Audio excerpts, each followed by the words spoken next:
Hello everyone, this is my 7-round NFL mock draft for the Chicago Bears using PFF's mock draft simulator. A few notes to begin. First of all, this is a GM mock draft, and what that means is that I'm selecting, is that I'm acting as the GM here. I'm not trying to predict what Ryan Pace, the actual GM of the Chicago Bears, will do. I think that's kind of fantasy land. It's super difficult to do that, so I think this is a little more helpful and a lot more fun. Second of all is that I'm a big fan and follower of PFF. I agree with maybe about 75 or 80% of their opinions, their takes, and their analysis.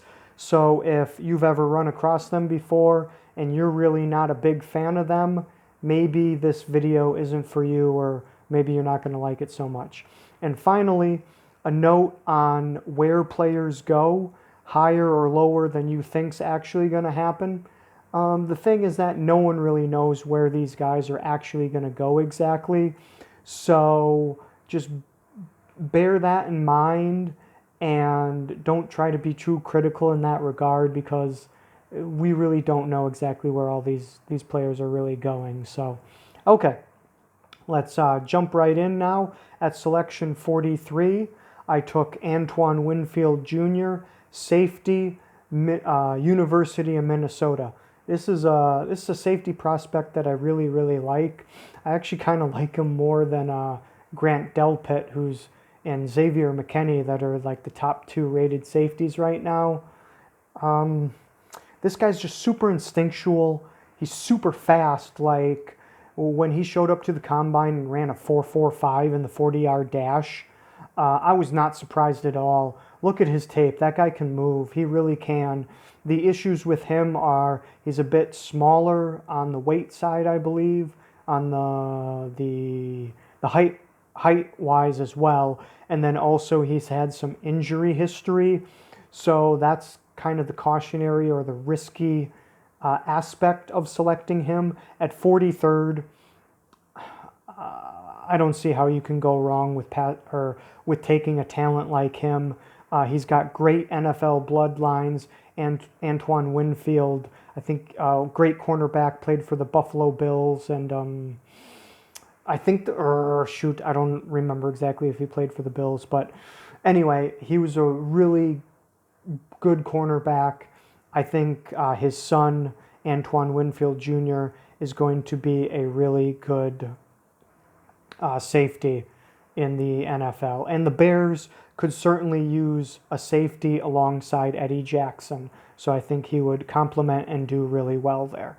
At 50, I selected Noah Igbenogany, cornerback, Auburn University. I like this guy more than even like PFF and stuff like that. The positives to his game are he's really super athletic guy, and he mirrors receivers really well.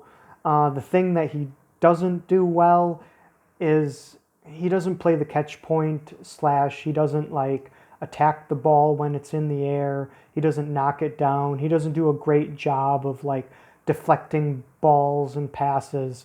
So that's his main kind of downside right now. And I don't really think that can be improved very much or taught. I think that's kind of an instinctual thing with a cornerback. If they are able to like turn around, know when the ball's coming, and break it up, pass breakups, that's not something that I think can be taught so much. But what I like about him is just quarterbacks don't throw his way very often because he's blanketing the guy. He's got the guy pretty well covered, and he doesn't really get beat deep very much either. He played in the SEC. Like I said, he's super athletic, and he played in a man scheme, coverage scheme. So I think that fits more with what the Bears do nowadays. And the Bears could certainly use cornerback help. They released Prince Amukara. Yeah, I'm bad with names, sorry. Okay, And then, moving on, pick 163, I took Josh Love, quarterback, San Jose State. I love this guy. Great, great highlights. I wish I could see all of his game tape. Super great, accurate long balls, good arm strength. You're like, what the hell is the Chicago Bears taking a quarterback for? They have Nick Foles, they have Mitch Trubisky. Well, sorry to tell you, but those guys are not that great. They're not super amazing. So adding competition, adding a guy that I really like here, I think it's a really smart move. At 196, I selected Alton Robinson, edge, Syracuse University. He's a guy that I liked initially. I liked his tape the first time I watched him, and then I really hated the second time I watched him. So I balanced that out. That's why I'm taking him at 196 instead of like 120.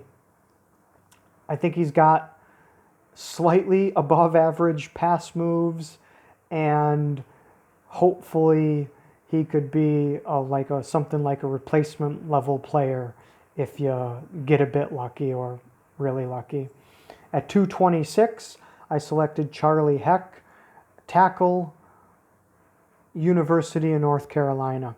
He's another player with NFL bloodlines. His dad actually played for the Chicago Bears in, I believe, the 1980s, maybe early 90s, somewhere in that era. So he's got the bloodlines, he's a left tackle, and when I watch the tape, the biggest thing I try and do with guys later like this is go, well, does he look like he sucks? Or does he look like he can actually be a depth player? You know, like he doesn't look like he's going to completely flop or not transition very well to the NFL.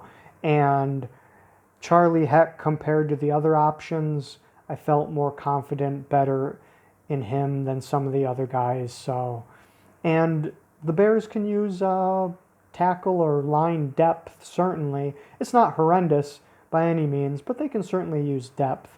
And then finally, at pick 233, I selected John Pinacini, defensive tackle, University of Utah.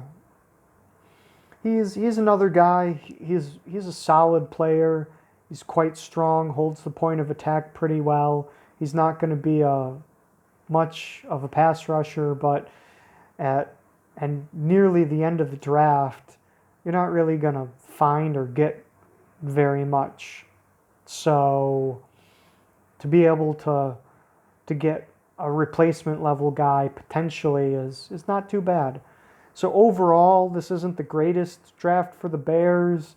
You can see the PFF grade is not really that great either.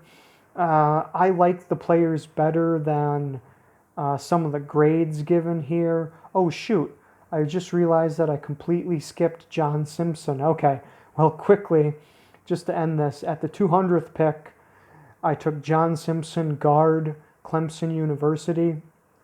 Once again, the same thing for him is I watched the tape on him and I thought he was pretty decent. I think he's rated a lot higher on some other people's boards. He's offensive line depth for the Bears, where the Bears don't have a great line, but they don't have a bad line. It's kind of average. So just more depth to maintain that averageness is a completely reasonable thing to do at the 200th selection. So, okay, well, thank you very much. It's been almost 10 minutes long. Appreciate it if you have been here the entire time. Thank you very much. I hope you have a great day, and bye-bye.